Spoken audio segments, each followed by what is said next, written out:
هتصدقوا لو قلتلكوا ان حاجة واحدة بس ضفتها على اللحمة خلتها بالشكل ده؟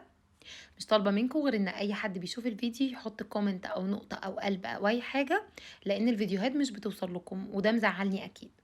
تعالوا نسمي بالله ونشوف ازاي هنعمل الكفتة الملزلزة الحلوة دي. سهلة وسريعة، لو انتي عمرك ما ظبطت معاكي الكفتة ان شاء الله هتظبط معاكي بالطريقة دي وتطلع زي السكر. معايا نص كيلو لحمة مفرومة، والمكون اللي قلتلكوا عليه هو علبة زبادي. مش عايزه حد يستغرب ابدا، بس بجد الزبادي اديتها طراوه ملهاش مثيل.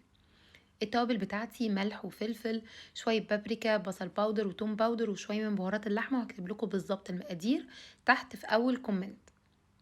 هعجن كل الكلام ده على ايدي، عندك كبه مفيش مشكله، بس الموضوع ما كانش مستاهل بالنسبه للحمه ان انا احطها في الكبه. يعني دقيقتين 3 مش اكتر من كده لحد ما تنعم معايا وتبقى بالشكل ده. هجيب بقى كب، احط نص بصلايه حمرا كبيره، نص فلفلايه حمرا او ربع فلفلايه، فص واحد من الثوم، واقل من ربع حزمه كزبره او بقدونس. يعني انا حطيت بقدونس بس الكزبره برضو بتبقى حلوه قوي. فرمتهم كويس جدا، مش هصفيهم من الميه او من السوائل. هبتدي اضيفهم على اللحمه واعجن كل الكلام ده كويس جدا. مش عايزه جزء من اللحمه يكون فيه خضار وجزء ما فيهوش. لمت ونعمت بقت بالشكل الحلو ده. انا بفضل ان انا ادخلها التلاجة نص ساعة عشان تشمع، لكن لو انتوا ما كانش عندكم وقت زي حالاتي كده مفيش مشكلة، سمي بالله واشتغلي على طول. الخلطة دي بقى عشان تديني اللون الحلو اللي شفته في الاول. الخلطة دي عبارة عن ايه؟ شوية من الزيت، زيت نباتي، وعليه شوية من البابريكا، حوالي مثلا 3 4 معالق زيت ومعلقة صغيرة من البابريكا. هجيب بقى شاليمو او مثلا سكاكين او معلقه خشب، وابتدي اشكل الكفته وبرصها في صينيه فيها شويه زبده كده او سمنه بلدي الموجود عندك او حتى زيت.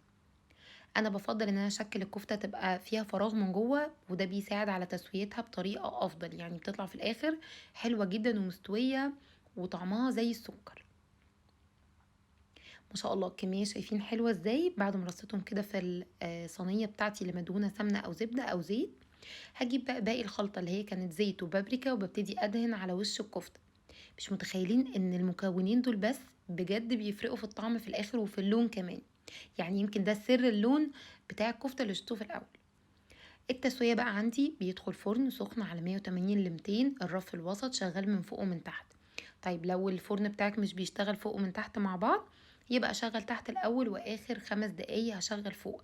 اجمالي مدة التسوية بتكون 20 دقيقة مش اكتر من كده. الصوص اللي تحت ده بقى مع العيش بيبقى خطير، مش قادرة اقول لكم ازاي حلو.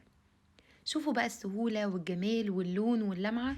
هتقدميها مع عيش بلدي او مكرونة سباكيتي او حتى رز بالخلطة، شوية بقدونس وسلطة خضراء او سلطة طحينة او ايا كان السلطة اللي هتقدميها، بجد وهمية.